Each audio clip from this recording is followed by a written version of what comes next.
new theme ng sacrifice. And alam ko po na ang sacrifice na word, sabi nga ng ating pastora, it can sound very burdening. Parang minsan isip po natin nakaka-pressure, parang ang bigat naman ng salitang sakripisyo. Kasi sa totoo lang naman po talaga, yung salitang sakripisyo, hindi naman talaga siya nangangahulugan ng ginhawa. The act of sacrificing itself, yung sacrifice itself, nag-i-involve po ng sakit. Nag-i-involve po ng may ibibigay ka ng kawalan. Pero yung bunga ho nun, ay may kalaki po talagang pagpapala when we understand what true sacrifice is all about.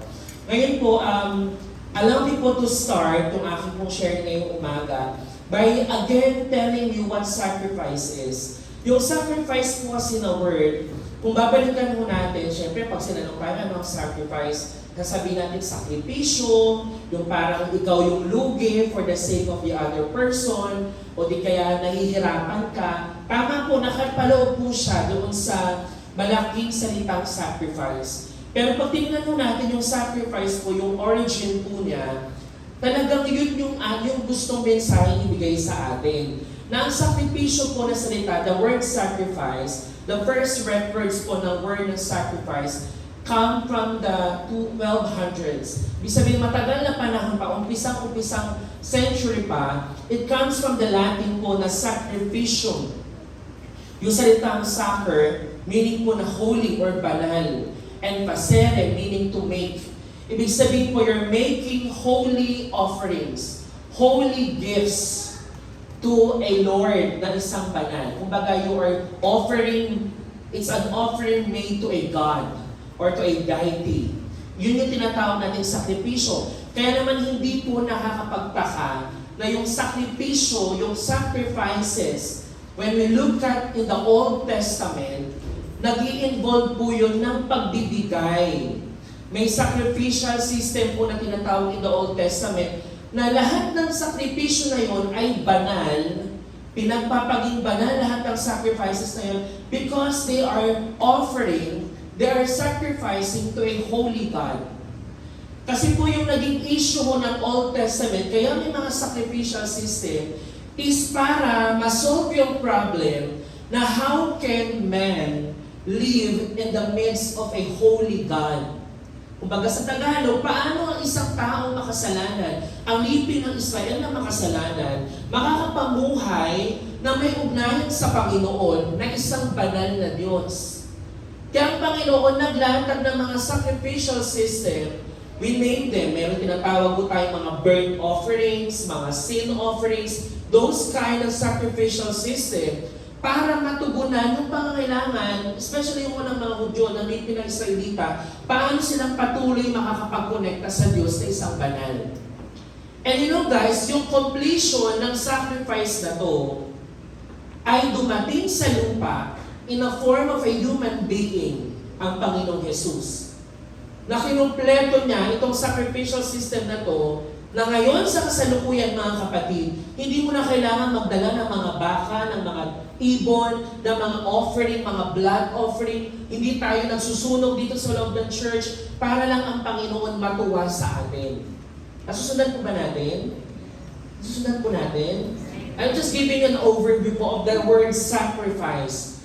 Kaya ang sakripisyo ngayon magmula sa Old Testament, kaya talagang binibigay yung effort, may lakas, buhay ang kapalit. And pagdating sa New Testament, Jesus Christ, pinakita na talaga namang ito ang fulfillment ng sakripisyo dahil ang Panginoong Jesus, He gave His own life to be a sacrifice for mankind para matigil, matapos ang sumpa ng kasalanan at ang tao po'y tunay pong mapalaya. Ngayon po, gusto ko magbigay sa inyo ng story na alam ko pong pamilyar na po ito sa inyo. I chose this because it's familiar to us. Pero at the same time, familiar man siya, pero there's a deep meaning behind it, this story, na pwede po natin mas ma-appreciate pa ano po yung salitang sacrifice. And I'm talking about the story of this little young boy na nag-offer ng kanyang 5 loaves and 2 fishes. Yung kanyang 2 fish na binigay niya sa Panginoon, pati yung kanyang 5 tinapay na kakarampot, ibinigay niya. And through this story po mga kapatid, I want to share to you what true biblical sacrifice is. Na minsan po mga kapatid, yung salitang sakripisyo ngayon, alam niyo minsan ginagrab natin yung salitang sacrifice just to brag about ourselves. Sinasabi natin, nagsakripisyo ako para may maipagmalaki. Naintindihan po ba natin yun? Na parang di ba minsan, sa pamilya pa nga lang madalas lumalabas yung salitang sumbat, yung panunumbat. Kasi sasabihin ng nanay, di ba, recently lang may nanay na nag-trend sa social media kasi pinagmalaki niya na, wala ka dyan kung wala ako. Di ba? Yung sakripisyo, yung pinagmamalaki mo para maging isang panumbat sa tao. Where that is not true sacrifice. Kasi ang totoong sakripisyo, wala kang hinihinging kapalit. Ang totoong sakripisyo, wala kang pag-aatubili. Wala kang pag-aalinlangan. At wala kang hinihintay na kabayaran sa sakripisyo iyong gagawin. At ngayon pong umaga, gusto ko pong iwan sa inyo ang mensahe na magsasabi sa inyo that you will understand what sacrifice is. At habang kayo ay mga kabataan pa, kaya natin magsakripisyo. Ang sakripisyo naman po mga kapatid, hindi lang po sa pera, hindi lang po sa mga material na bagay, even in your time, in your talent, sa mga gifts na binigay ng Panginoon sa atin, even in the pieces of advice that you give to other people, you can give something. And that can be a sacrifice. So basahin natin ang John chapter 6, verse 8 to 13. Binili ko lang po yung mga ibang mga portions ng story mo na to. And pwede po ba natin suporta ng bawat isa by reading it loud? Yung may sigla, umaga pa lang ngayon ha, mga kapatid. So, bigyan natin ng kasiglahan ng pagbasa ng salita ng Diyos. Basahin mo natin sa English mo muna. 1, 2, 3, go. Another of his disciples, Andrew, Simon Peter's brother, spoke up. Here is a boy with 5 small barley loaves and 2 small fish. But how far will they go among so many? Jesus said, have the people sit down. There was plenty of grass in that place, and they sat down. About 5,000 men were there. Jesus then took the loaves, gave thanks, and distributed to those who were seated as much as they wanted. He did the same with the fish. When they had all to eat, he said to his disciples, gather the pieces that are left over.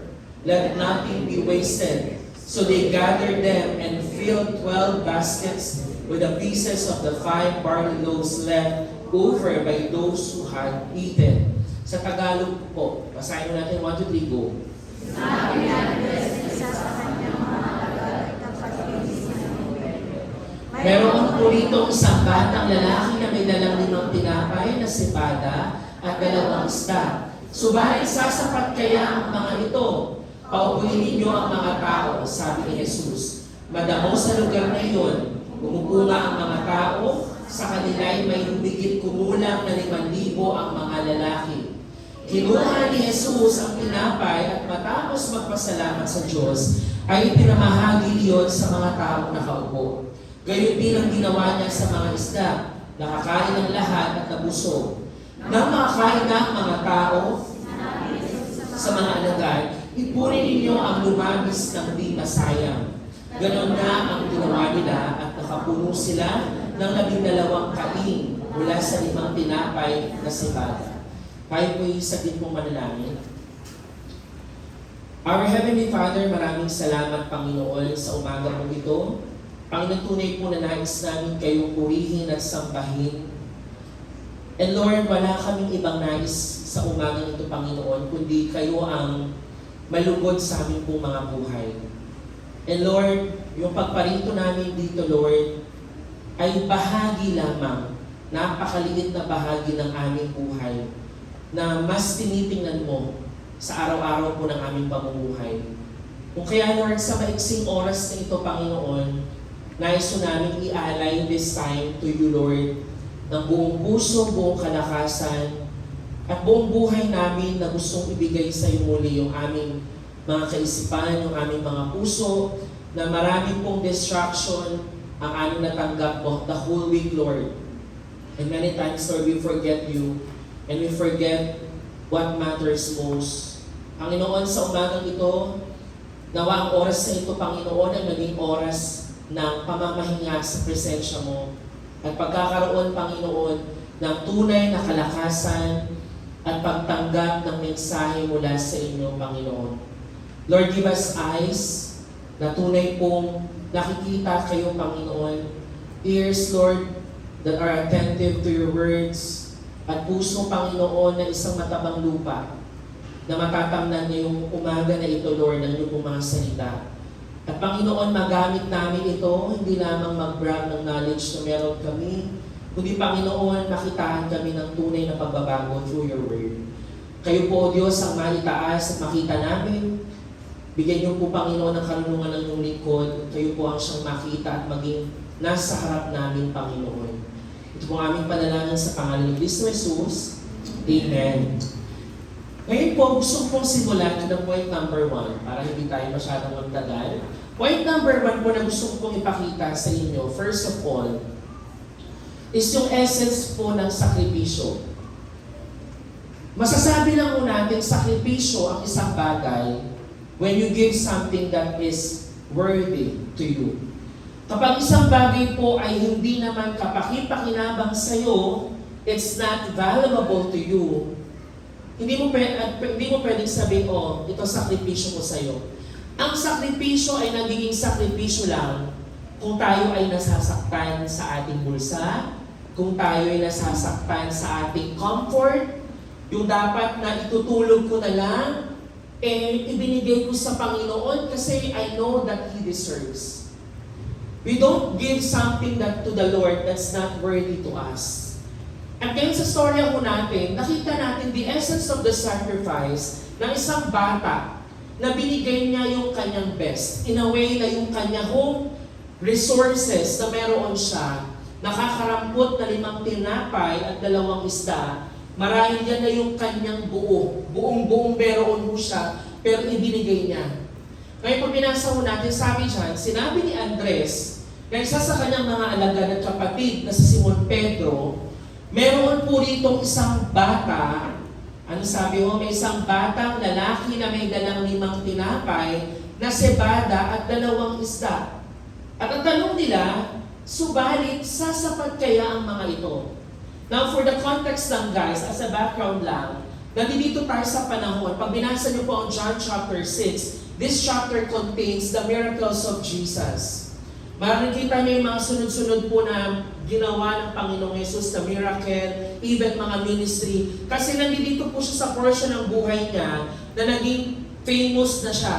Dahil narinig siya ng mga tao, yung mga tao sinusundan po siya, gustong makapakinig ng kanyang salita, and they want Him to be their master. Yung master po na tingin nilang teacher lang marunong. So pag sumama ako dyan, baka maging sikat din ako. O pag nakinig ako sa kanya, baka mas mag-gain pa ako ng katalinuhan kasi this person speaks amazing things. Sabi nga nila, we have never heard someone who spoke like him.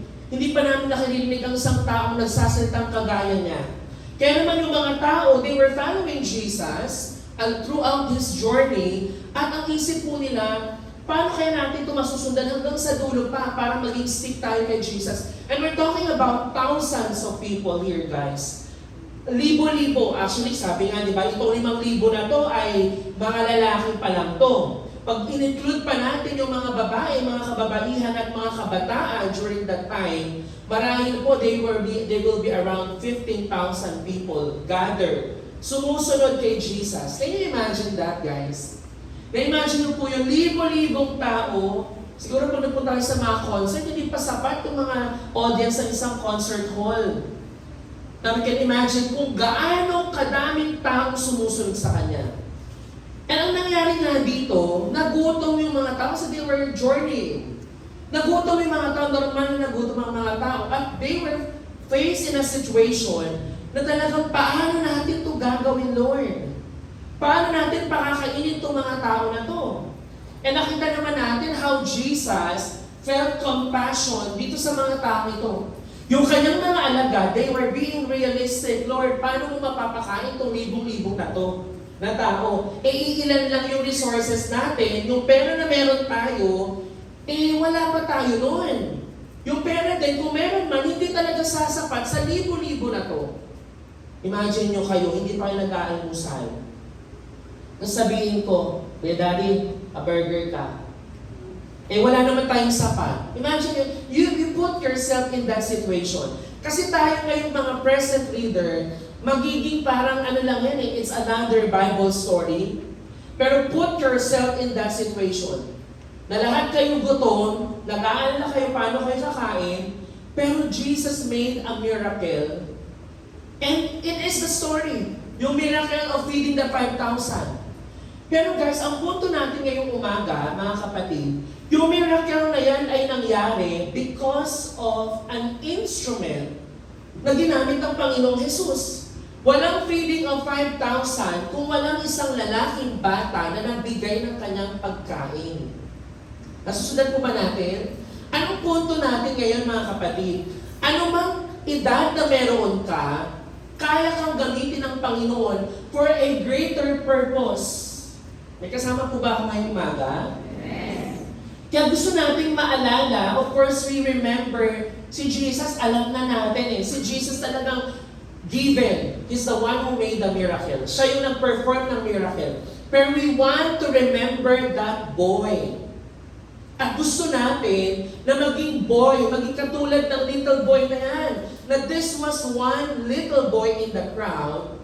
We can imagine this little boy. Nag-uusap itong mga disciples sa kasama si Jesus, nakita nila itong bata nandito. Imagine nyo kung ikaw may lunchbox ka, marahil sa journey dala-dala niya yun.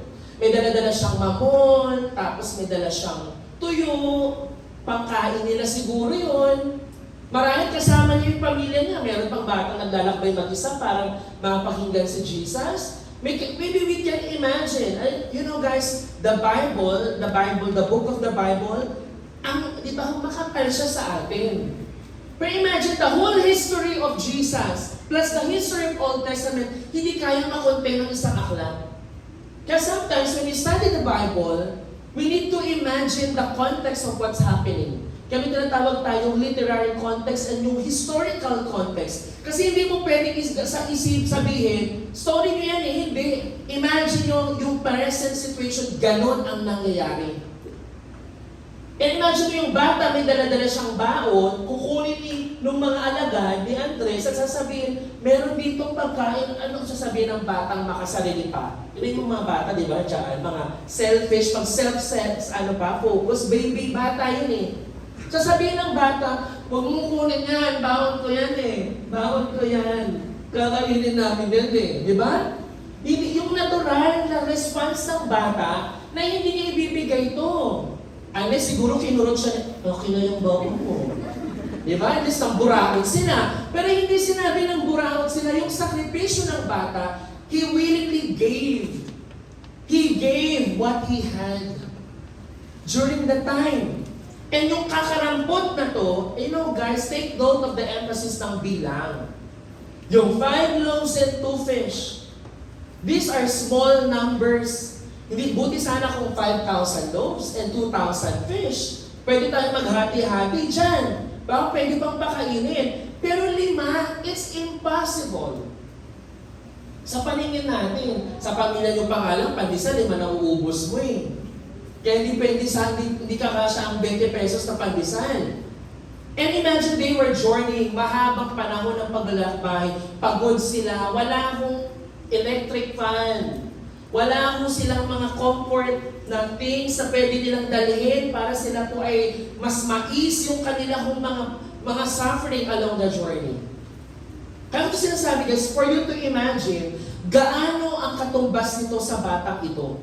And sabi dyan, itong little boy na to, he had this seafood ng isda at itong bread na to, na pinili siya ng Diyos para maging isang bahagi, significant piece of the Messiah's redemptive plan. Hindi po ba nakaka-amaze yan?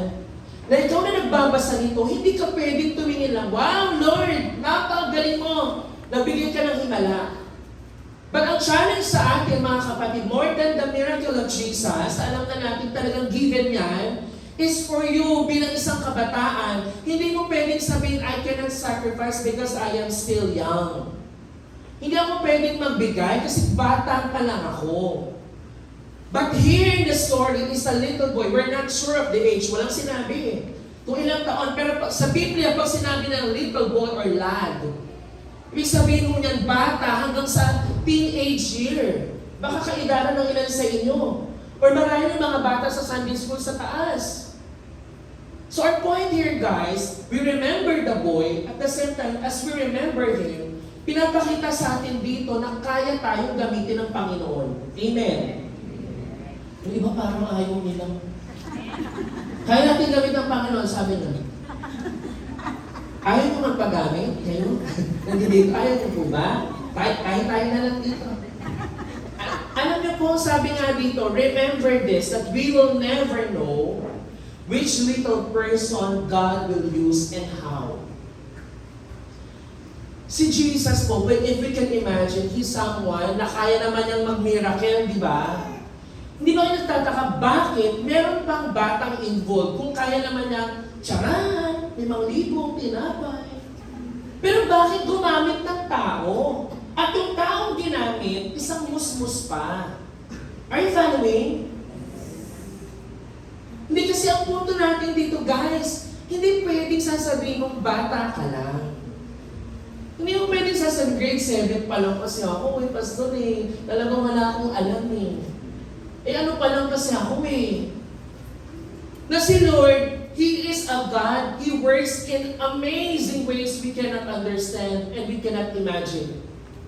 Na gumamit na isang bata, pwede naman sanang disipulo na lang kami dalang tinapay tsaka isda Pwede naman sanang mga pariseyo na lang na marunong salita ng Diyos. Or someone na talagang, wow, amazing ka Lord, dapat sa mga amazing na tao kakikilos. Pero si Jesus, He moved, He performed the miracle sa pamamagitan ng handog ng isang batang ito. Mga kapatid, we may be coming from a background na sabihin natin we are coming from the poorest of the poor ng society. Pwede tayo mga mahihirap dito sa mundo. Or pwede tayo mga pinakamahina or tayo yung pinaka walang alam. Pero si Lord, alam niyo po ba, na sa iyong kahinaan, sa iyong kaliitan, sa iyong kabaataan, sa iyong pagiging mababa, God can move in your life and He can use you for a greater purpose, to perform a miracle. Kaya ni Lord magpakain ng libo-libo sa pamamagitan ng buhay mo. Kaya ni Lord magbago ng napakaraming tao sa pamamagitan din ng buhay mo. Amen. Who knows among you here, God can use your life. Paano paraan? Pag ibibigay mo siya. Napakaganda ng inaawit kanina Sana hindi lang siya inaawit na, take my heart, Lord, it is yours. I'm giving up my all. Sabi doon sa awitin. Sana hindi lang siya bridge part ng awitin. Talaga, kayo mismo din kumakanta. Kayo mga nasa worship team. Kayo mga nasa ministry mismo. Totoong sinasabi nyo na, Lord, I'm giving up my all to you. Because this boy gave up everything para kay Jesus. Yung kanyang lunchbox, binigay niya. Kaya mo ibigay baon mo sa isang araw para sa iba?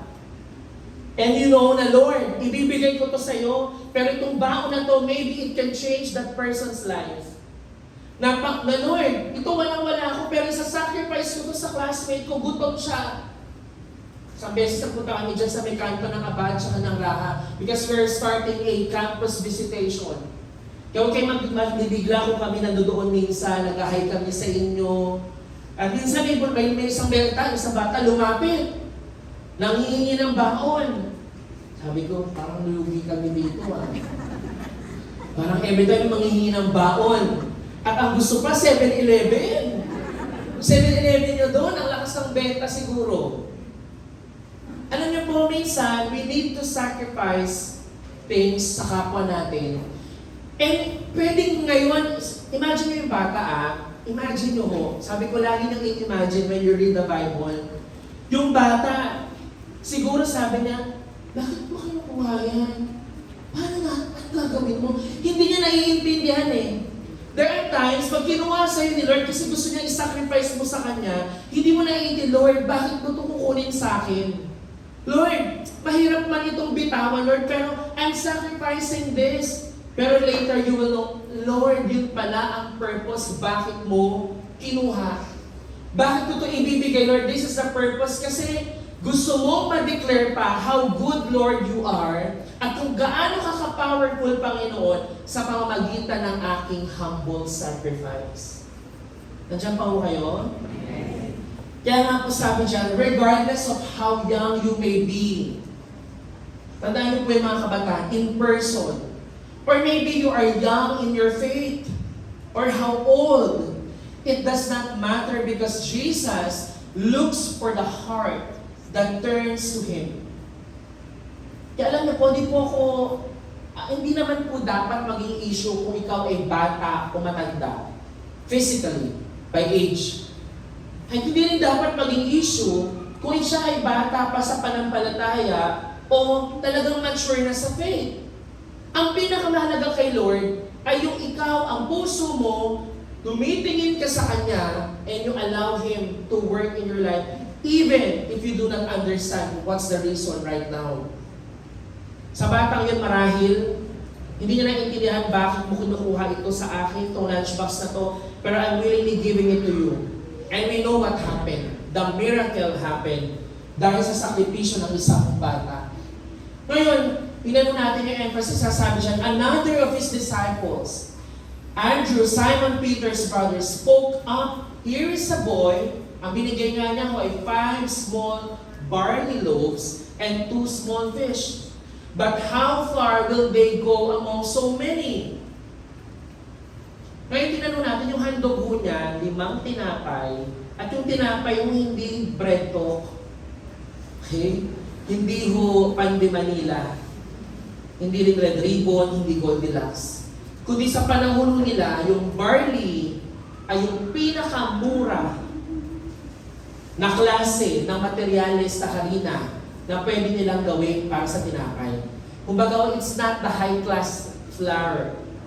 It's a barley loaf. Pag tinanong natin, barley is a staple for the poor. Kumbaga, pagkain ng mahihirap yan. So we can assume, and the Bible scholars would agree also, na itong barley na bitbit ng batang ito ay nagpipresenta kung ano klaseng lipunan siya kabilang. Siya ay isang mahirap na bata. Hindi siya nagdala na, Lord, this is a ham and egg sandwich. Lord, this is tuna with lettuce and cheese and parmesan. Ano yung kasimplihan lang? Lord, pandesal, sa'yo na. Ito pa yung harina namin na ano lang to. Napakamura lang. Ibig sabihin, kung mura yung dala-dala niyang pagkain, yun yung kinakain nila, yun na lamang talaga ang mayroon siya. Kaya sabi dyan, it was less expensive than wheat and often associated with humble meals. Talaga pong nasa mababang lipunan itong bata na to. Why am I trying to emphasize this to you guys? For you guys to relate. Na hindi naman talaga tayo mayaman. Tama? Tama po ba? Para sa amin, hindi, mayaman kami. Alam ko na marami sa atin dito hikahos, wala tayong resources, pero hindi pwedeng maging hadlang ang kahirapan para tayo magbigay sa Panginoon. Naintindihan po ba natin yun? Na ang Panginoon dito, hindi niya tinitingnan ano bang handog mo. Ano ba to? Ba't tinitingnan niya yung taong nagbahandog ng pinaka-the best na niya? Kasi para sa batang ito, marahil that will be his last meal sa journey mo nila. And sabi nga mo dito, I will not sacrifice something that has cost me nothing.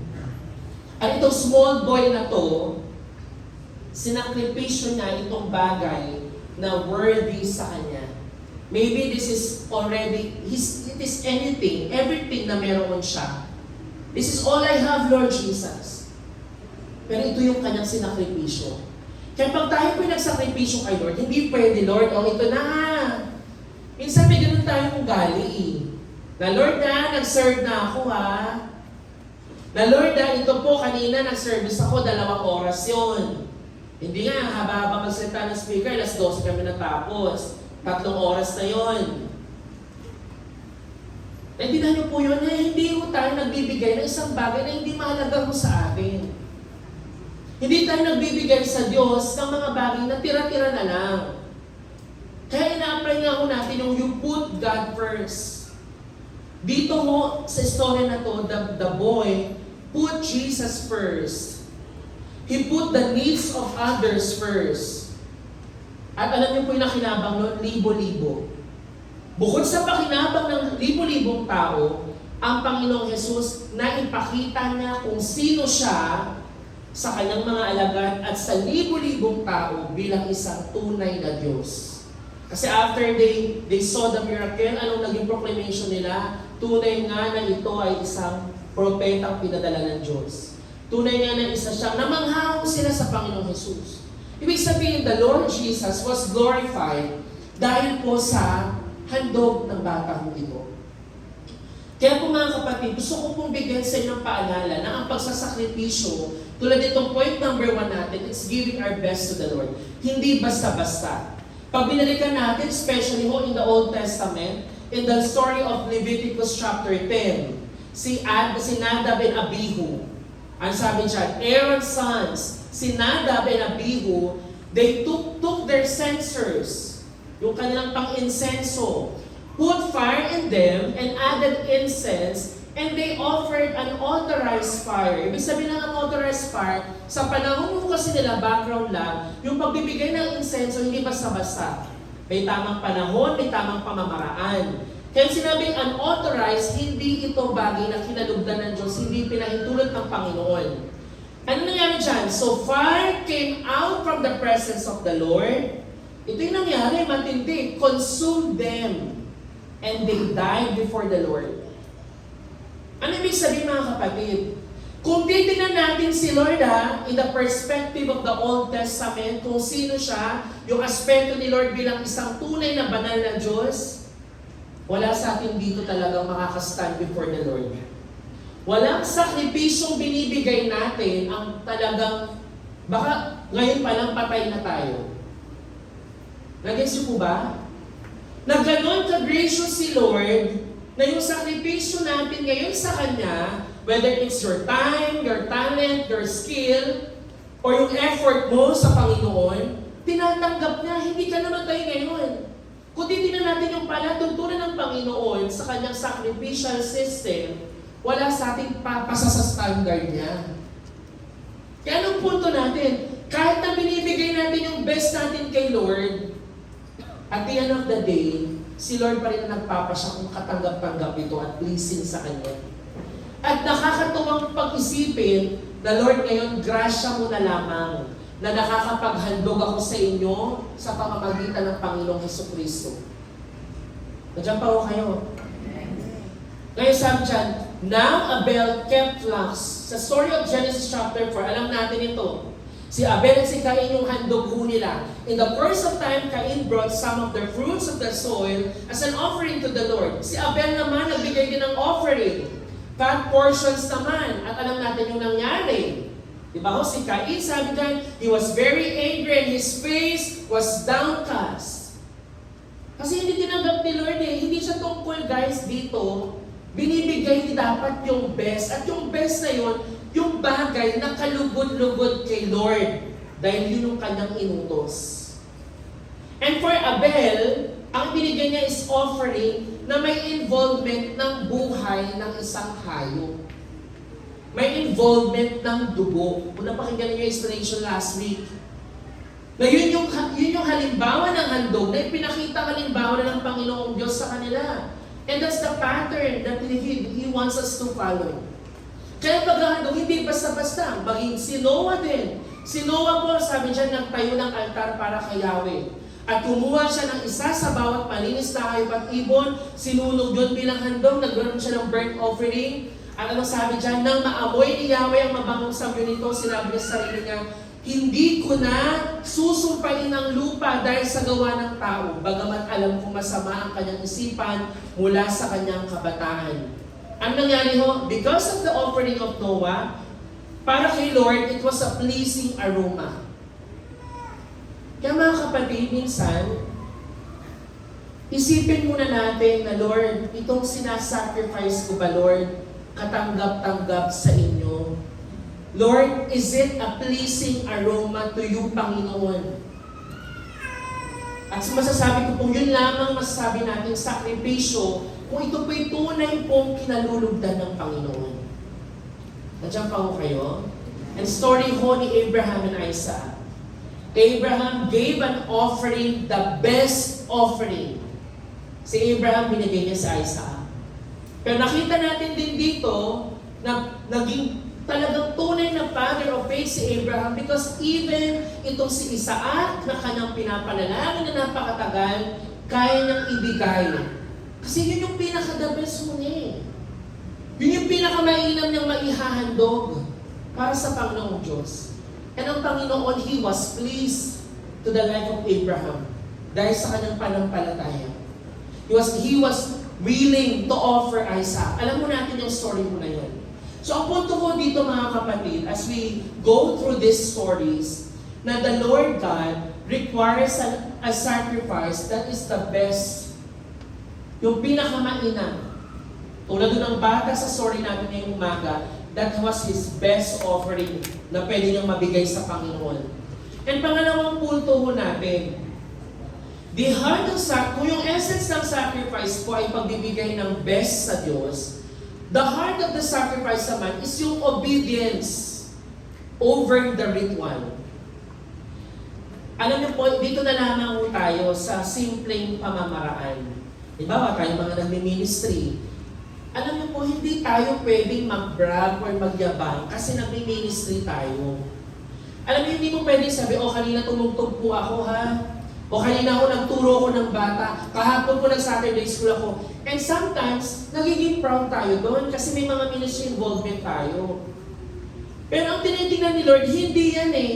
Binubuksan niya yung mga paglilingkod mong sakripisyo. Tinitingnan niya behind that, deep down that sacrifice, is ang buhay mo ba ay tunay na sumusunod kay Lord?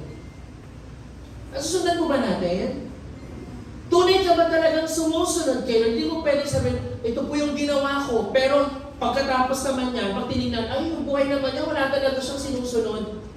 Hindi niya sinusunod ang utos ng Diyos. Iba yung kanyang buhay pag nasa church na siya.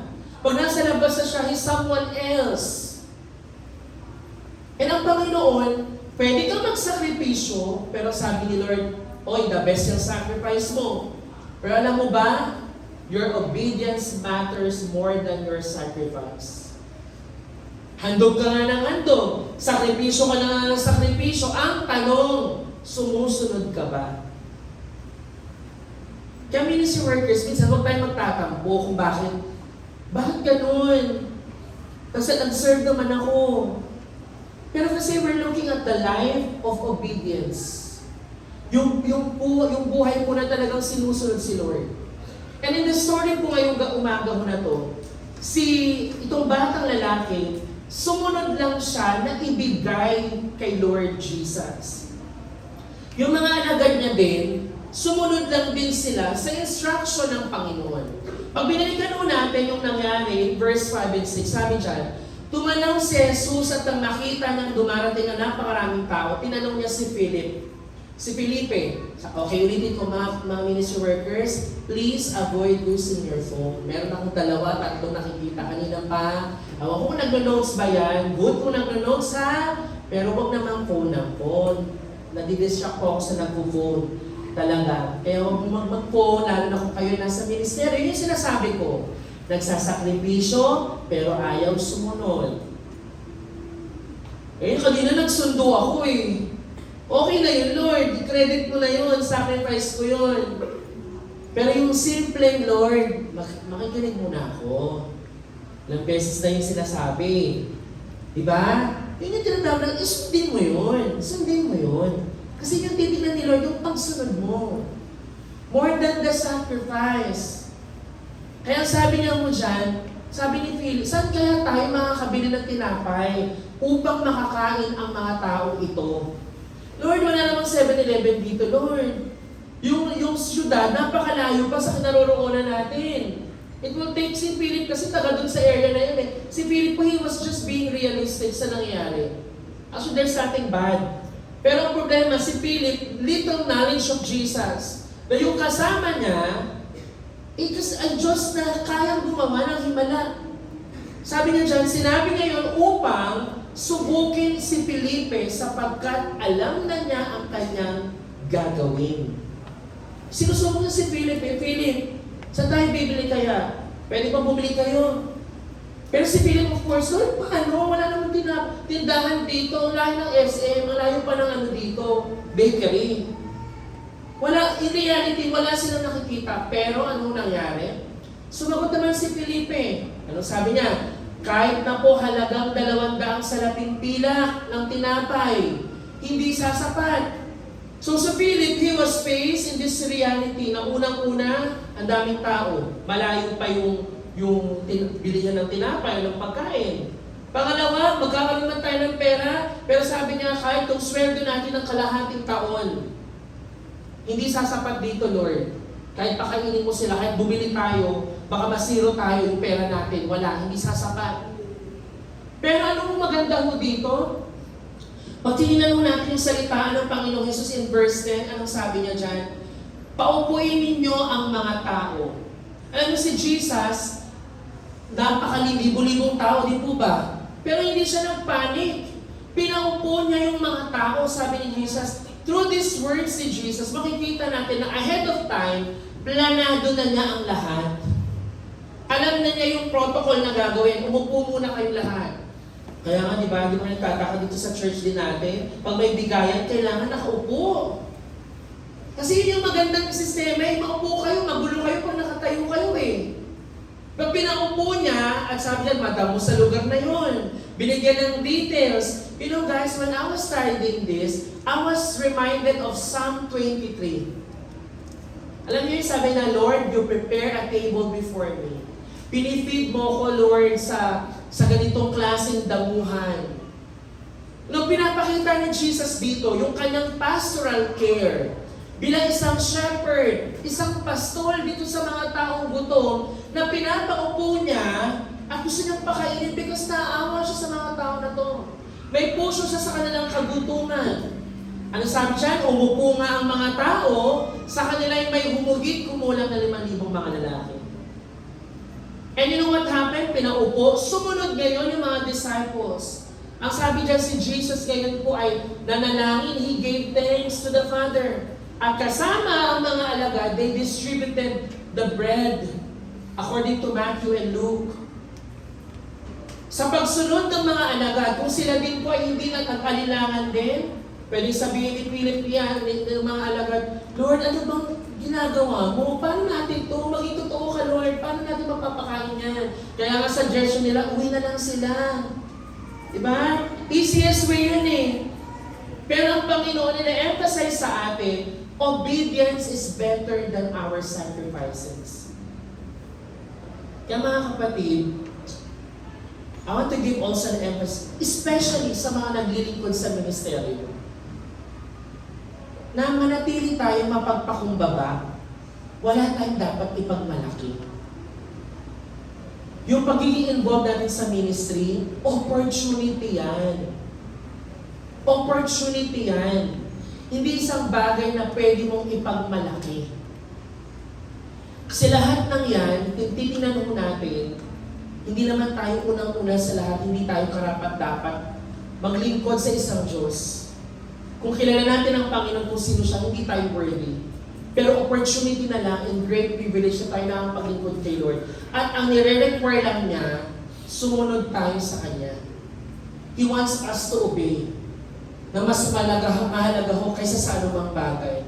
At even ho si Saul, sabi ho sa 1 Samuel, ito po yung story o kung saan si Saul ay nutusan ng Panginoon bilang isang hari na wasakin ang Amalekita, the Amalekites, to destroy them completely. Wala silang iiwan ng mga gamit, hayop. Si King Agag din kailangan niyang patayin. Pero in chapter 15, makita natin dito si Saul, And ano niya, kinuha niya, tinabi niya yung mga mainam na hayop. At kinapture na din si King Agag ng Amalekita. Ang problema, hindi natuwa ang Diyos doon kasi ang instruction ni Lord, ang instruction ni Yahweh, patayin mo lahat. Wasakin mo lahat. Eh si Saul, may gusto ko to, parang pwede pang pagkakitaan itong mga hayop na to.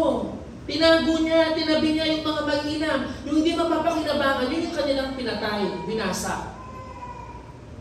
Ang problema, si Lord, ang instruction nga, diba, ang instruction nga ni Lord, wasakin, wala kang ititira, kahit sino man. Kaya dito natin makita, guys, sasabihin natin, sumunod naman ako nakipagdigmaan naman ako sa Amalekites. Tama? Kung tayo pwedeng sabihin, uy, okay na yan, at least tinabi niya. Hindi. Si Lord kasi kay Lord, ang partial obedience is equal to disobedience. Sabihin natin, Lord, sumunod ako sa inyo, 60% akong sumunod. Pero yung 40% na hindi mo pagsunod is equal na yon sa totally, completely na disobedience kay Lord. Kaya sabi ni Samuel sa kanya, kasi kinausap ni Lord si Samuel, sabihan mo itong si Saul, nanghihinayang ako na pinili siyang hari. Kaya sabi ni Samuel, does the Lord, kasi sabi ni Saul, mag-o-offer na lang ako ng offering kay Lord para humingi ng tawad. Ang sabi ni Samuel, does the Lord delight in burnt offerings? Natutuwa ba ang Panginoong Yahweh sa mga sinusunog na handog? At sa mga sakripisyo mo? Kaya sabi dyan, dito natin nakuha yung famous natin sinasabing, to obey is better than sacrifice. And to heed is better than the fat of rams. Anong punto mga kabataan? Madali tayong magbigay ng sakripisyo.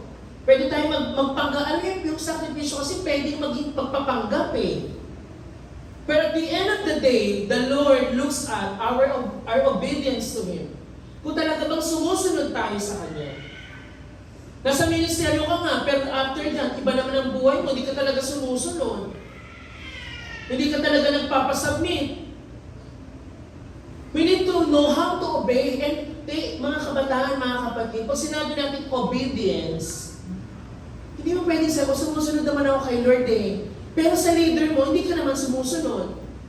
Hindi ka naman nagsasubmit sa leader mo. Halimbawa sa mga authority nilagay ng Diyos sa church, hindi ka naman nagsasubmit sa kanila. Merong pride. Walang humility ang puso. Pag kinukorek tayo, winawas tayo. Ano nangyari? Sumusunod ba tayo o nagre-rebelde tayo? Kasi alam niyo po mga kabataan, the other day na nag-uusap-usap kami, ang mga kabataan ngayon talaga, iba yung tama ng utak. Alam ko po, meron tayong mga generation. Pero iba yung tindi ng tama ngayon. Kasi dati, di ba, alam ko mga kabataan sabi nyo, huwag nyo naman kami kumpara. Oo.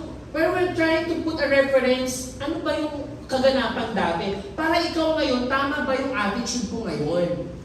Kinukumpara kayo para makita nyo na, ay, pwede palang gawin in a better way. Pwede pala kaming mag-respond sa mas maayos na paraan.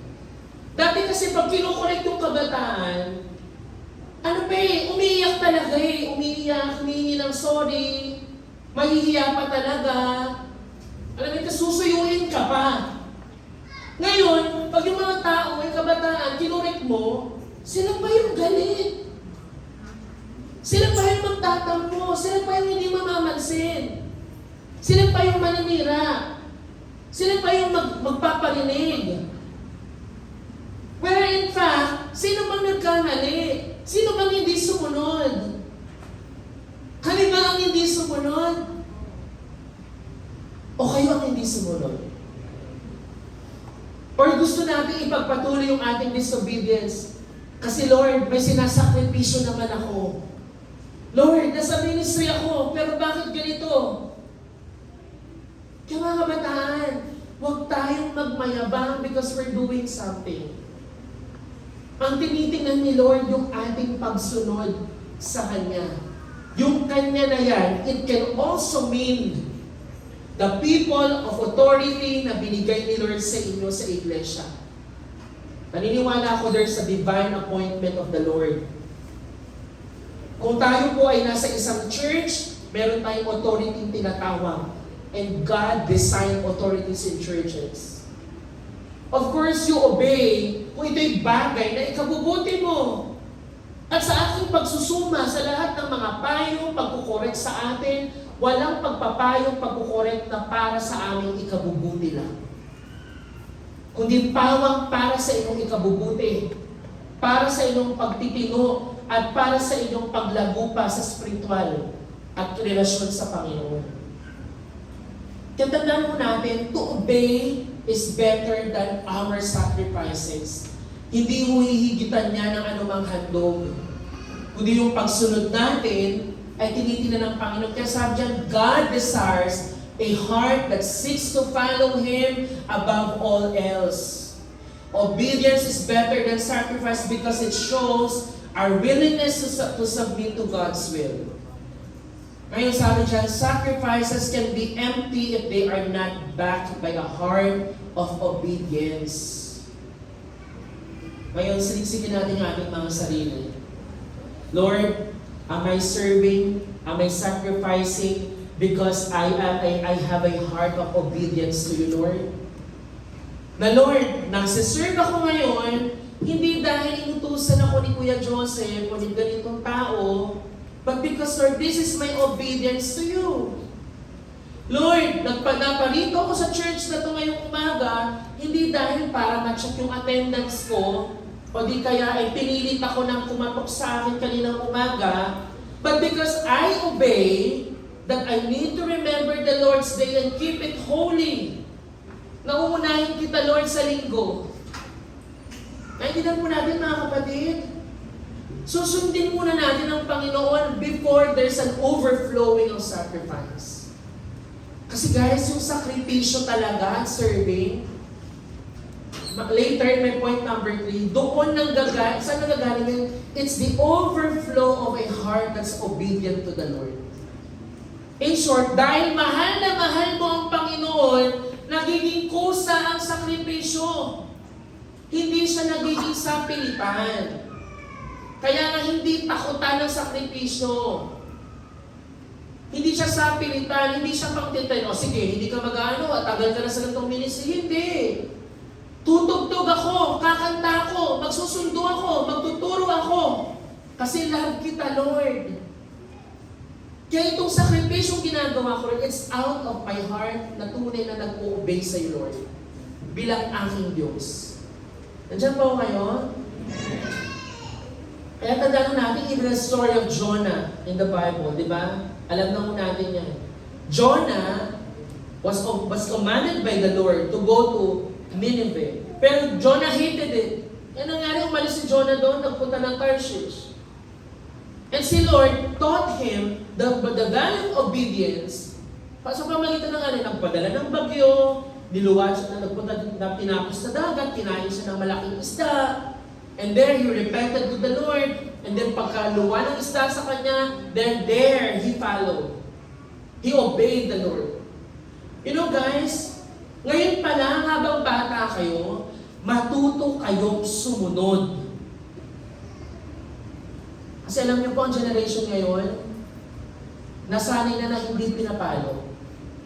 Nasanay na kailangan laging i-validate yung kanilang emosyon. Whether it's good or bad, we need to validate it. You need to compromise kasi ganito talaga kami. Pero dear, kailangan yung sumunod. Kaya di ba minsan nakikita niyo sa FB mga memes ng mga batang 90s? Mga early 2000? Bakit? Naranasan mo na talagang pag hindi ka sumunod, alala ko talaga dati mga kapatid. When I was younger, yung tito namin, kailangan after lunch matulog. May dala ho yung pamalo sa higa. Kaya kailangan, minsan gumaganon-ganon ka kung gising pa ba. Tapos makakatulog ka na lang kasi kinakabahan ka, kumilos ka para, gising ka pa. But our generation learned the value of obedience. Actually, panahon namin sa leaders nga din Dati pa naman sabi, bawal mag-jowa sa church. Dati pa yan. Pero dati, iilan lang talaga yung pasaway dati. Kilala niyo kung sino? Alam niyo na kung sino yun. Pero alam niyo dati, dati pa, iilan lang. Pero sabi nga sa atin, hindi nagkaroon ng magandang halimbawa. Yung mga tao nagkaroon ng relasyon sa loob ng church, wala pang ganun kasi. Pumapalya. And pinag-iisipan ko, sa totoo lang, kung tutuusin guys ako honest na opinion lang, there's nothing wrong with falling in love to one another. Tama? Tao kayo kung may tumitibok-tibok ang puso mo. Pero saan siya nagkakamali? Kapag nauuna na si jowa more than kay Lord. To the point na minsan nagsisinungaling ka na para lang pagtakpan ng iyong mga pagkakamali. Doon siya pumapasok Na okay naman sana kung talagang mapapatunayan mo ang inyong pagsasama ay talagang ililid kayo kay Lord ng maayos. Hindi! Nagtatago kayong pareho. Nawawala kayo sa gawain. Ano ba? More than loving the Lord, are you really loving the Lord or someone else? Kaya ganun kami ka-strict pagdating sa ganun. Eh sabi ng ina, controlling, nakakasakal. Well, patunayan niyo munang love niyo si Lord. At makitaan natin na talagang may bunga yung ganong klaseng nandoon sa loob, talaga bang nag-encourage yan sa isa't isa na mas mapalakas ang panampalataya. O si girl sasabihin, sunduin mo ako dito, huwag ka nang tumugtog, huwag ka nang gumandyan, huwag ka nang magturo, huwag ka nang pumunta ng church, samahan mo ako. O, sino susundin mo? Si Lord o si jowa? Kayo marupo kayo Panigurado, mag-iisip kayo ng dahilan. Sabihin nyo, may ganito, may ganyan. That's what I'm saying. Pinapahalagahan ni Lord yung inyong pagsunod more than ang inyong sakripisyo. Alam mo kung ako lang masusunod, go lang. Pero hindi naman napapakita na talagang kumiinit ang iyong pananampalataya kay Lord. Na talagang mas namamahal mo si Lord, mas lumalapit kayo sa isa't isa. Ngayon, balikan na natin ang story ng mga Israelites. Sabi nga mo dito, ngunit ito ang tandaan mo, hanggang ako'y buhay at nalulukuban ng aking kaluwalhatian ng buong mundo. Isa man sa mga nakakita ng himalang ginawa ko ay hindi makakapasok sa lupaing ipinangako ko sa inyong mga ninuno. Paulit-ulit nila akong sinusubok at hindi nila ako sinusunod. Itong verse na ito, yung mga Israelita kasi, frequently they disobeyed God during their journey from Egypt to the Promised Land. At may isang instance po na sila po ay nag-refuse to enter the land of Canaan because of fear. Kahit na ang Panginoon sinabi na sa kanilang ipagkakaloob ko ang lupain sa inyo, takot sila, ayaw nilang pumasok. Ayaw sumunod. Ngayon sabi ng Panginoon, anong sabi ko? Nag-declare siya ngayon na isa man sa manakita ng himalang ginawa ko ay hindi makakapasok sa lupain ipinangako ko. Bakit daw? Paulit-ulit nila akong sinusubok at hindi nila ako sinusunod. Mga kabataan, ang pagsunod mahirap siya. Kasi nga, meron siyang sakripisyong involved. Sinasacrifice mo yung comfort mo, sinasacrifice mo yung yung health mo, sometimes sinasakripisyo mo na siya para lang makasunod. Sinasakripisyo mo yung oras mo, sinasakripisyo mo yung talento mo. Pero after that obedience, malalasap mo yung tunay na pagpapala. Sa Biblia, balikan niyo lahat ng story ng mga tao sa Bible. Lahat yun sumunod kay Lord. Si Moses, nung siya ay humarap sa Panginoon, nangangamba, natatakot, Lord, paano kung maglilid ng mga tao, tumatitigas ang ulo nila. Pero Moses obeyed the Lord despite of his fear. And yung journey niya, para sa pamumuno ng Exodus, started from his obedience to the Lord. Nasusundan po ba natin? Kaya sabi mo sa katabi mo, sumunod ka kasi. Huwag kang pasaway. Ayaw yung sumunod Ngayon, despite witnessing God's miracles, yan po yung rebellion ng mga Israelita. The Israelites' lack of faith and disobedience led to their punishment. Ang Panginoon po, ang desire niya sa atin is to trust and obey Him more than any other offering or sacrifice. Ganun din po ang declaration ni Isaiah. Ano sabi ng Isaiah chapter 1, verse 11 to 13? Walang halaga sa akin ang dami ng iyong mga handog. Sabi niya dyan, sawa na ako sa mga tupang sinusunog at sa taba ng bakang iyong inihahandog. Hindi ako nalulugod sa dugo ng mga toro, mga kordero at mga kambing. Sino nagputos sa inyo na maghandog sa harap ko? Huwag na ninyong lalpastanganin ang aking templo. Sumunod na verse, sabi siya, huwag na kayo magdala ng mga handog na walang halaga. Nasusuklam ako sa usok ng insenso. Nababagot na ako sa inyong mga pagtitipon. Kumpista ng bagong buwan at araw ng pamamahinga. Ang mga ito'y walang saysay dahil sa inyong mga kasalanan. Sabi ng Panginoon, bago kayo mag-serve, bago kayo magsakripisyo, sumunod muna kayo kasi walang saysay sa akin yan dahil sa puso ninyong may kasalanan at ang kasalanan ay disobedience to the Lord. Alam niyo po yun, pwede nga active mo ngayon dito sa church. Pero behind that, after this, kaya nga po, huwag kayo magtataka pag minsan, lalo na sa ministry worker, ang init-init ng mata ko sa kanila. Bakit? Kasi ayaw ko po na tayong lahat dito ay magiging katipisuran ng kapwa natin na hindi manampalataya. Tapos dito sasabihin, ay, yan yung nag-aasa sa Saturday school, di ba? Ba't kanina nakipag-riot? Di ba? Tapos sabi ng mga bata, parang si Kuya ano yan sa Saturday school yung kanina. Bakit may hinihit-hit? Bakit may iniusok-usok sa bibig? Tama. Kaya kailangan natin sumunod sa Panginoon. Dahil ang sabi niya dyan, huwag na kayong maghandog. Mga kapatid, ayaw natin dumating ang parang sasabihin sa atin nila, huwag na kayo mag-serve.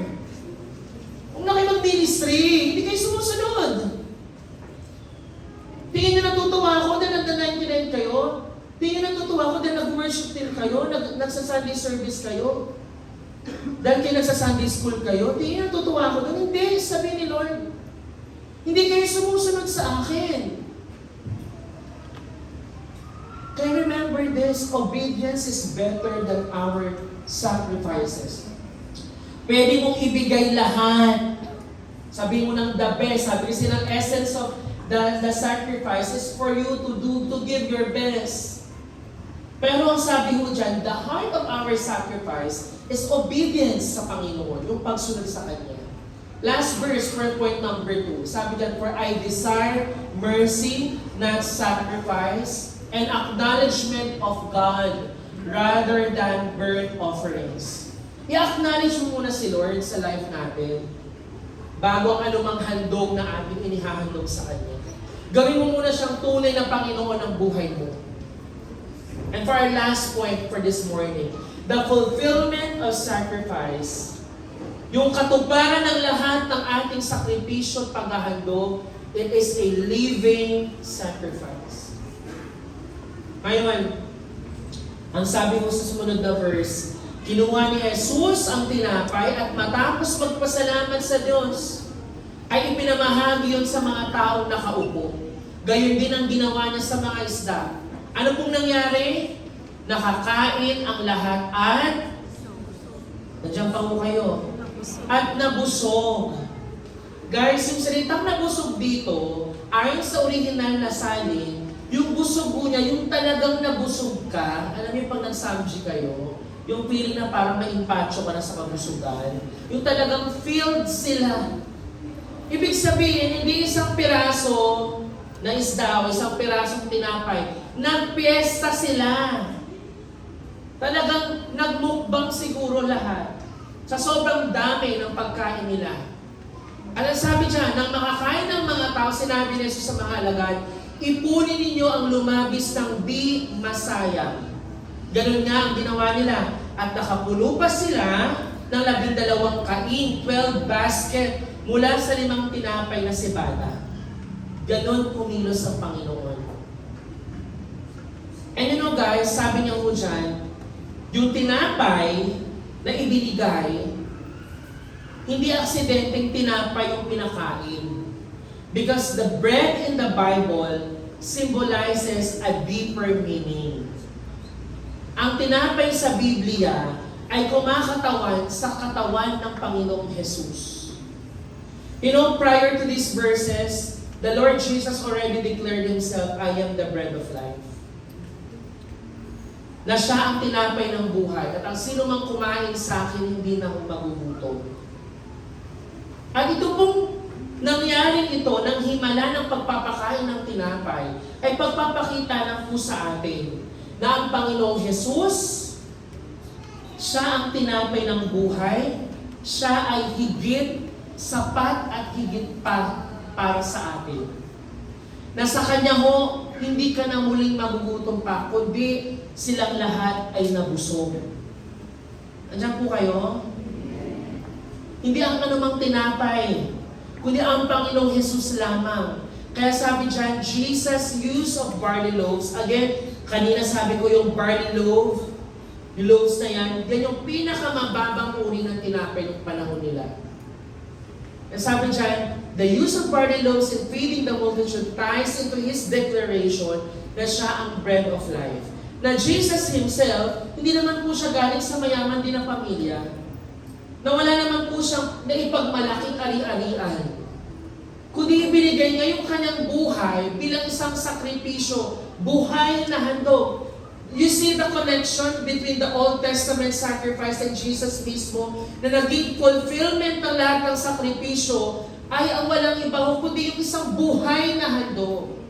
Na just as barley was a sustenance for the people, si Jesus mismo, ino-offer sa atin yung spiritual sustenance na yun. Pino-provide sa atin yung eternal life and satisfaction that goes beyond physical hunger.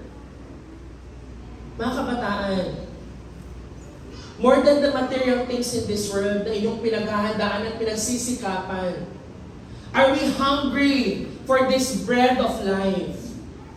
Are we hungry dito ho sa tinapay na to na binigay ho sa atin sa pamamagitan ng Panginoong Jesus?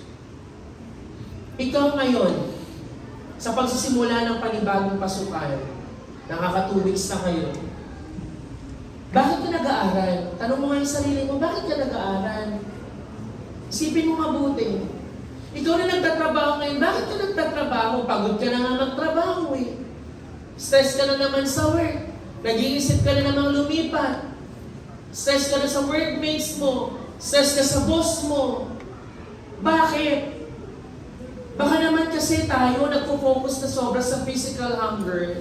Nagpo-focus tayo sa material na bagay. Nakakalimutan natin na, Lord, You are this bread of life and You gave Your life for me. At pag ikaw yung aking ninais, hindi na ako muling magugutom pa. Kaya pag tininan ko natin, the fulfillment of the sacrificial system. Pag tininan nyo po ito, tininan nyo po yung screen.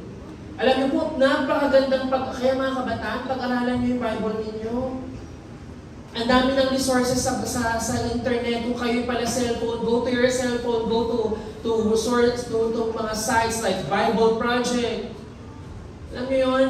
Punta niyo Bible Project, kung hindi niyo naiintindihan yung tabernacle, doon nakalista lahat, naka-playlist. Bakit? Ang ganda ng connection eh. Yung birth offering na altar, pinapakita na si Jesus ay sakripisyo na. Yung mga elements po in the tabernacle, yung brazen laver, Jesus, pinapakita na He is the fulfillment of that. Siya ang naglinis sa atin. Yung tinapay, yung table of showbread, pinapakita na He is the bread of life. Yung golden lampstand na nandoon, pinapakita na siya ang ilaw ng sanlibutan. Yung altar ng insenso, pinapakita na siya ang Diyos na nananalangin para sa atin. Yung Ark of the Covenant, pinapakita ng Panginoong Jesus, He gave His presence to us, His full life. Yung mercy seat, ang Panginoong Jesus ang naging susi para sa ating pakikipagsundo sa Diyos Ama. Nandiyan pa kayo mga kapatid? The fulfillment of the sacrifice is a living sacrifice. Ngayon, ano ang natin ngayon? Take nito. Yes, Lord, You are the living sacrifice. Binigay mo ang buhay mo. Tayo ngayong mga mananampalataya. Pag tinignan mo ngayon yung sakripisyo ng Panginoong Jesus bilang living sacrifice, you will appreciate the love of Jesus Christ. Tama po ba? Nandiyan pa mo kayo? Na pag pinagbulay-bulayan mo, Lord, ganun mo ako kamahal, namatay ka sa krus. Ikaw yung naging kordero ng Diyos na nag-alis ng aking kasalanan, na nagpalaya sa akin dyan. Pag pinagbulay-bulayan mo yan, sabi dyan, you need to look back to the cross para yung halimbawa ng living sacrifice, habang minimeditate mo siya, ang puso mo ngayon, Lord, I want to be like you. Kaya Panginoong Jesus, yung buhay ko din ngayon, ibibigay ko sa inyo bilang isang handog na buhay. Kaya mga kabataan, itong last point natin, ang pinupunto natin dito, hindi ang pera mo, hindi ang iyong material na bagay, hindi ang iyong talento, hindi yung oras sa church, but yung buhay mo mismo ang nais na sakripisyo ng Diyos. Hello? Ang tanong ko sa inyo mga kabataan, ibinigay mo na ba talaga kay Lord? O ang dami mong hinuhold back? Ang dami mo ba, kaya sabi ka naman kumakanta, Lord, ang ganda nung awitin, Lord, I'm giving up my all. Pero ang dami mong hindi gini-give up. Ang dami mong pang hinahawakan. Ba't ayaw mong ibigay? I-let go mo muna. Simple lang yung instruction, i-let go mo muna and allow the Lord. The boy experienced the glory of Jesus when he was able to let go of the 5 loaves and 2 fish. Tayo din po, para maranasan mo ang Panginoong Diyos, kasi ganito yun guys, hindi na siya magiging sapilitan. Kasi pag nakita mo ang krus ng Panginoong Jesus, sasabihin mo, Lord, ano bang mabibigay ko? Buhay mong binigay mo sa akin. Ibibigay ko ba, Lord, 10 piso sa'yo? Lord, ang binigay mo sa akin, buhay mo. Ibibigay ko ba yung kamay ko lang? Lord, namatay ka sa krus, buong ulo mo hanggang talampakan, ibinigay mo, namatay ka, dugu-duguan ka, Lord. Ibibigay ko sa'yo 2 oras lang para sa'yo, Lord. Kaya mga kapatid, the more that we grow in the knowledge of the Lord Jesus Christ, sacrifice now becomes easy for us. Nasusundan mo ninyo? Hindi na siya pag nakakarinig ka ng sakripisyo, ano ba yan? Ba't sakripisyo? Hindi. Kasi unang-una sa lahat, isang tao, isang Diyos ang nagbigay ng kanyang buong-buo para sa atin. Kaya pag na-appreciate mo yun, ang nagiging response noon, Lord, I'm giving up to you, Lord, everything. Yung buong buhay ko, Lord, sa'yo ko ibibigay. Kahit mahirap siya, Lord, mabigat man, pero Lord, buong buhay ko para sa'yo. And mga kabataan, what are we doing right now? Are we giving up to the Lord everything? Because that's what He deserves. Deserve ni Lord yung buong buhay natin, hindi yung 2 oras pag linggo. Deserve ni Lord yung buong ating kalakasan, isip, kaluluwa. Kasi yun yung kanyang pinakitang halimbawa. Kaya nga ako si Pedro, walang ibang pinreach eh. Remember the day of Pentecost, he was just preaching this, repent and be baptized in the name of Jesus Christ for the forgiveness of your sin. Alam niyo po, nung minimeditate ng mga nakikinig sa kanya to, ang naging response sa mga disipulo at ng mga early church, naging kusa ang kanilang pagsasakripisyo kasi naintindihan nila ang Panginoong Jesus na matay para sa aking kasalanan sa kapatawaran nito. Kaya ano nangyari sa mga tao? Nagsama-sama ang lahat ng sumasampalataya at ang kanilang mga ari-arian ay itinuring na para sa lahat. Hindi na sa kanila, hindi na sila madamot, hindi sila makasarili. Kasi nauna nilang naunawaan yung pinreach ni Pedro that Jesus Christ died for me. Kaya ikaw kapatid, pag ikaw naiintindihan mo na ang Panginoong Jesus namatay para sa iyo, binigay yung lahat para sa iyo, huwag ka nang madamot, huwag ka nang makasarili. Hindi na rin mahirap na magbigay para sa Panginoon. Hindi na rin mahirap magbigay para sa kapwa. Hindi na rin mahirap mag-serve. Hindi kabigatan. Hindi laging nagre-remind. Kasi kusa na yun. Kusa na yung pagsiserve kasi Lord, this is what you deserve. And this is even nothing. incomparable. Hindi pwede ikumpara yung pag-ibig mo sa aking ginagawa ngayon. Kaya sabi mo dyan, a more fundamental issue is, do we understand the real motivation behind biblical giving? Sabi dyan, it's not giving just because you're told to give or to sacrifice. You give, you sacrifice because you know how much God has given to you through His Son. Nagsasakripisyo ka na ngayon. Nagbibigay ka kasi alam mo, naintindihan mo kung gaano kalaking sakripisyo ang ginawa ng Panginoon para ho sa atin. Kaya nga po, ang sabi ho sa Acts 20 din, in everything I did, I showed you that by this kind of hard work, we must help the weak, remembering the words the Lord Jesus Himself said. Pinafollow mo na ang Panginoong Jesus kasi sabi dyan, it is more blessed to give than to receive. Mas pinagpapala ang nagbibigay kaysa sa tumatanggap. Kasi po, nakatanggap ka na sa Panginoong Jesus. At yung pagbibigay mo ngayon at yung sakripisyo mo ngayon, nagiging bunga na lamang ng kaunawaan sa ginawa ng Panginoong Jesus. Ngayon, kung tayo man po ay napapagod na sa pagsasakripisyo at pagbibigay, sasabihin mo sa atin, Matthew 25 verse 40, sasabihin ng hari, tandaan ninyo nang gawin ninyo ito sa pinakahamak sa mga kapatid kong ito. Kanina daw natin ginagawa yon sa Panginoon. Sa akin ninyo ito ginawa, hindi para ho sa tao. Kung ikaw tingin mo nagsasacrifice ka, nag-give ka ngayon, at parang nagsasawa ka na, pagod ka na, ulitin ko po, let's look back to the cross of the Lord Jesus. Pag mineditate mo yun, mas realize mo, Lord, ano pa ba itong inihahandog ko? Kaya sabi ni Sawi din, ano pa ba ang maihahandog ko? Liban sa buhay kong nanggaling sa iyo. Wala ka naman talaga maihahandog eh. Diba? Kung iisipin mo natin yung binigay sa amin ni Lord, what more can we give to the Lord? Ano pa bang pwedeng maihandog kay Lord? Walang iba kundi buhay. Kaya kusa ng Lord, tanggapin mo ang buhay kong ito. Kaya nga po, ang paalala rin ng Romans chapter 12, ibigay natin, ialay ang ating buhay sa Diyos bilang isang handog na buhay. In the Old Testament, sacrifices are killed, kinakatay para ihandog. Ngayon, ang requirement, living sacrifice. Buhay natin mismo ang nire-require ng Panginoon for our offering. Ngayon, being a living sacrifice, pakibasa nga ho natin.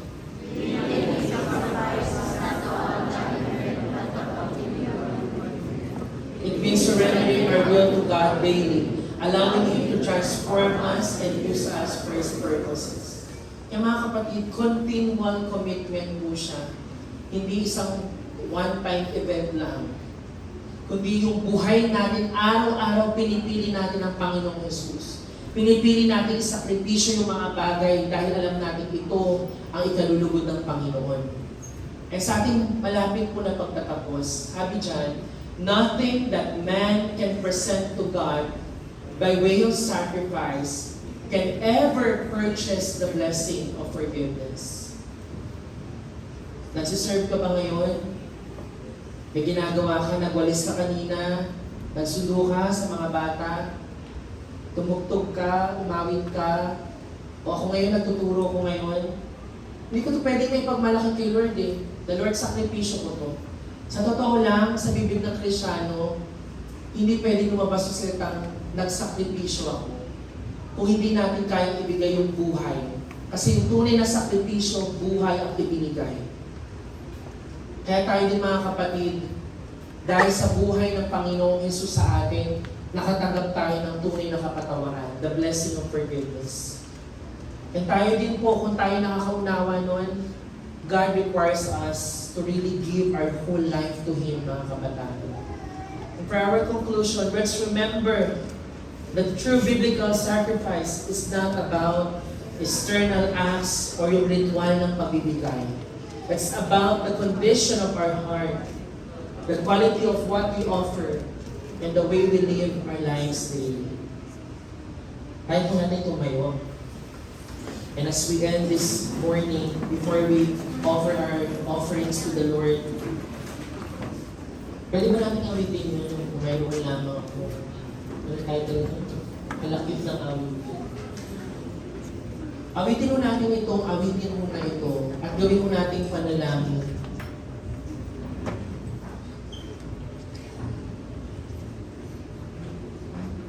And mga kapatid, hindi ko kayo ipipressure sa sacrifice sa salita.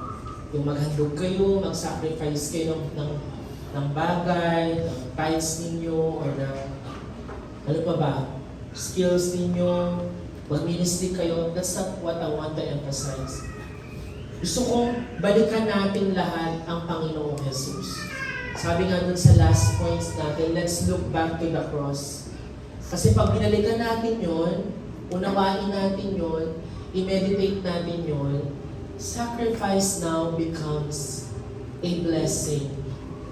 Sacrifice now becomes an opportunity to express our love to the Lord, na siyang unang nagsakripisyo para sa atin. Kaya hindi na tayo nababalot sa fear na hindi ka papapalain ni Lord pag di ka nagsakripisyo. Na hindi ka mahal ni Lord pag di ka nagsakripisyo. We're not under that anymore. Kaya nga sinabi ng Panginoon, tapos na eh, finish na eh. And I'm not also here to condemn you kung ano mang may mga kasalanan kayo, may hindi kayo nako-confess kay Lord. I'm just trying to tell you na you look back to the Lord Jesus. Sa krus niya. And as we meditate on the cross of the Lord Jesus, ipanalangin natin na, Lord, bigyan mo ako ng puso na tunay na nagnanais na magbigay sa iyo. Na yung deserve mo, Panginoon. Hindi mo yung nabilitan, hindi yung natatakot lang, kundi kusa. Because it's an expression of your heart na tulay-tunay na nagmamahal sa Panginoong Jesus. Let's sing this song and gawin natin siyang panalangin.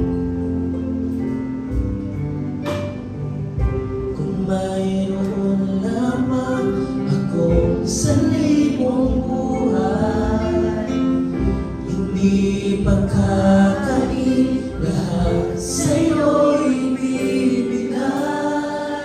Gayon pa man sa'kin, nag-iisang taglay, ilalakad bawat salit upang ibigin ka nang walang humpay.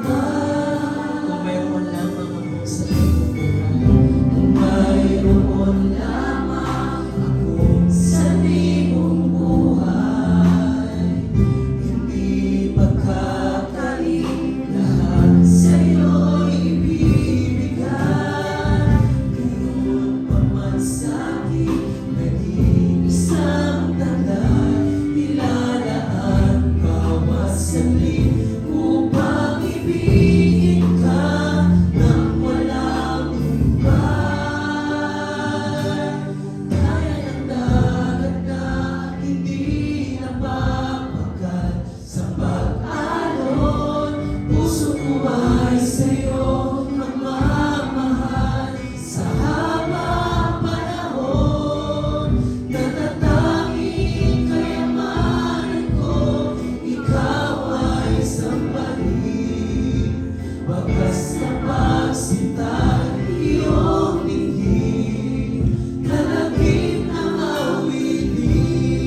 Salamat, Panginoon, O Lord God, na kayo, Panginoon, ang Panginoon namin.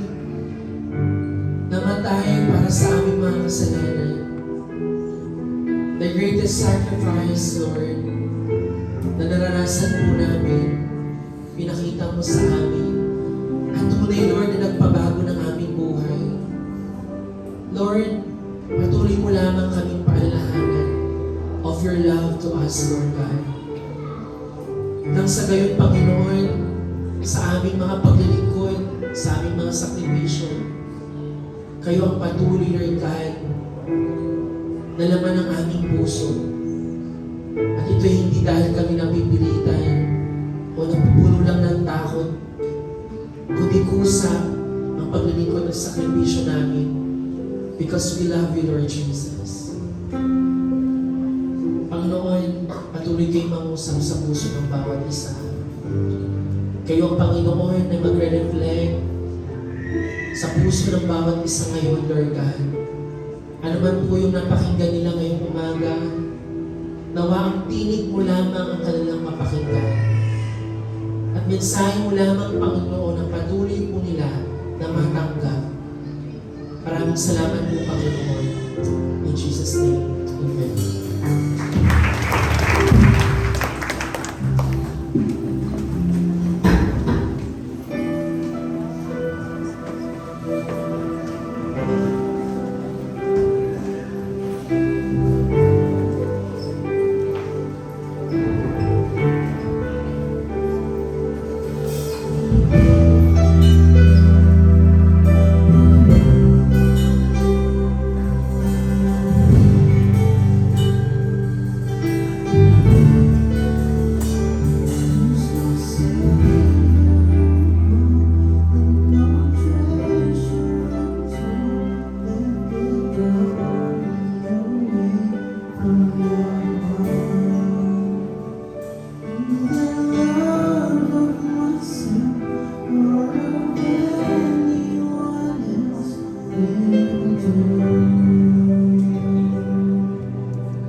Lord, walang halaga ang lahat ng ito kung wala ang pag-ibig mo, Panginoong Jesus.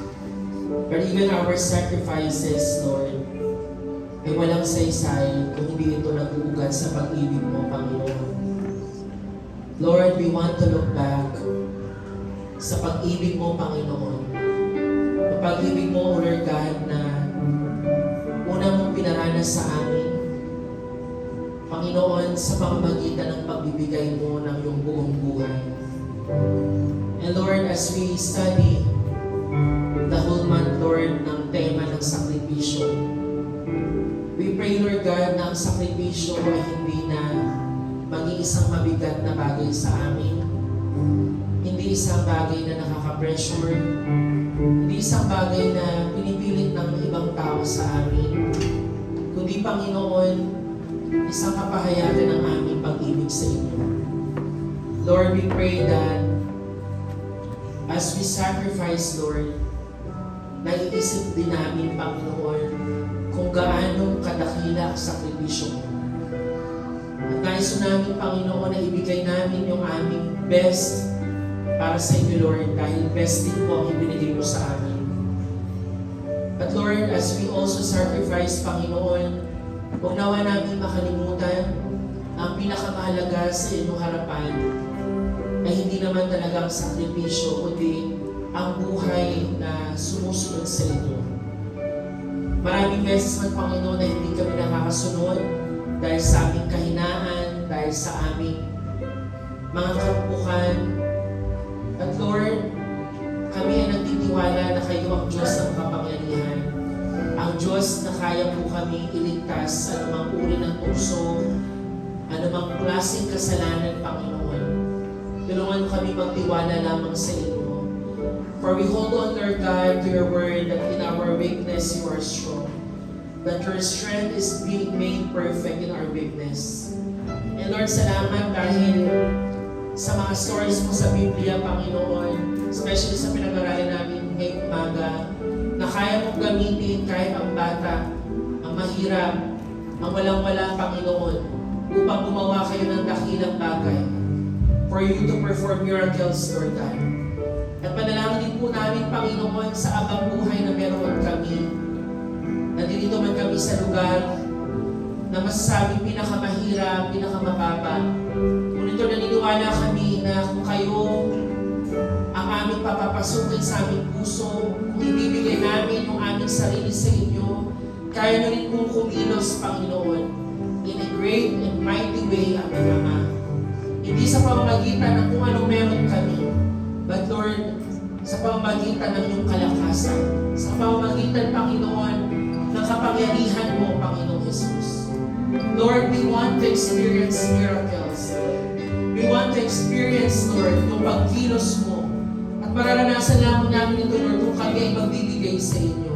Kung kami, Panginoon, ay willingly, wholeheartedly, Lord, give something that we have, no matter how small, or no matter how big it is, Lord. Ito ay ang puso ang iyong tinitingnan namin, Ama. And Lord, kami patuloy na magtitiwala sa inyo na sa panahon na kami ay nagdududa, natatakot, Panginoon, patuloy mong ipaalala sa amin kung sino kayo, Panginoong Jesus. Maraming salamat po, aming Ama. Lord, for this upcoming week, Panginoon, dalangin namin, Lord God, na kayo ang magbibigay ng kalakasan sa aming pong mga estudyante, sa mga nag-aaral po, Panginoon. Lord, kung sila man ay may mga pangamba sa pagsisimula pa lamang ng semester, Lord, tulungan niyo po sila magtiwala sa inyo. At tulungan niyo po sila na unahin kayo sa kanilang mga buhay, Panginoon. Hindi hadlang ang pag-aaral, hindi hadlang ang kahinaan ng pisikal. Panginoon, sa aming patuloy ng pagsamba, sa patuloy ng pananalangin sa inyo, Panginoon. We also pray, Lord God, para sa aming mga magulang, sa mga kananayan at katatayan, Panginoon, bilang mga haligi at ilaw ng tahanan. Lord, ingatan niyo po sila. Give them strength, give them wisdom, give sa lahat, give them love, Panginoon. Na patuloy, Lord God, babalot sa bawat isang tahanan, ang pag-ibig mo lamang, Panginoon. And we even lift up, Lord, our young professionals, O God, sa trabaho po nila, sa opisina, sa mga field, naroon sila. Lord, ingatan niyo po sila. And we pray for more ambassadors to different fields of workplaces, Panginoon. Mga tao magre-representa ng pag-ibig mo, Panginoong Jesus. Mga tao magsisilbing ilaw at rasin sa kanya-kanyang mga opisina at pinagtatrabahuan, Panginoon. Lord, remind us always, Panginoon, na kami ay mga anak mo, na binago mo na. Hindi na kami dati, hindi na kami nabubuhay sa lumang buhay. Hindi, Panginoon, pinagkaluban niyo kami ng panibagong buhay bilang inyong pong mga anak. Hindi na kami alipin ng kasalanan. Hindi na kami alipin ng panghihina. Hindi, Lord, hindi niyo kami ng spirito ng pagiging anak mo. Salamat po, aming Ama. Nawa kayo ang manugon at Lord, tagapin mo ang aming mga inihandog na mga ikapo at pasasalamat. Lord, salamat sa mga material na bagay na ito. Lord, hindi nito matihigitan ang lahat ng provision na binibigay mo sa amin sa araw-araw, pagising pa lamang ng umaga. Ito'y kakarampot lamang sa kung ano ang dapat mo pang tanggapin, Panginoon. Lord, maraming salamat po. Gamitin mo ito for your purpose sa iglesia na ito at para sa iyong kaharian. Ingatan niyo po kami sa aming pag-uwi.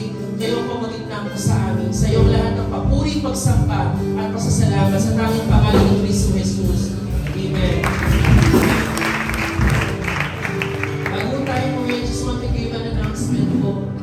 Meron po tayo patuloy na Dawn Watch this week at 5 a.m. We invite everyone again, mga kabataan, na manumbalik tayo sa Panginoon through our Dawn Watch. And lahat po ng mga ministry workers, announcement po, ministry workers, attention, baka di kayo nakikinig. Paalala ko po na sa darating po na Thursday, 7 p.m., meron po tayong ministry workers meeting dito sa Sanctuary. Thursday po yan, alas 7 ng gabi, ngayon po week. Ministry workers, lahat po tayo mula kabataan hanggang magulang, may meeting po tayo ng 7 p.m. Thursday. Yun lamang po, and nawa po kayo mag-ingat sa inyong pag-uwi at pumunta o dumiretso na po ng uwi sa inyong mga tahanan. 99, dumiretso na po ng rooftop para po sa ating meeting. Sige po. God bless po sa inyong lahat.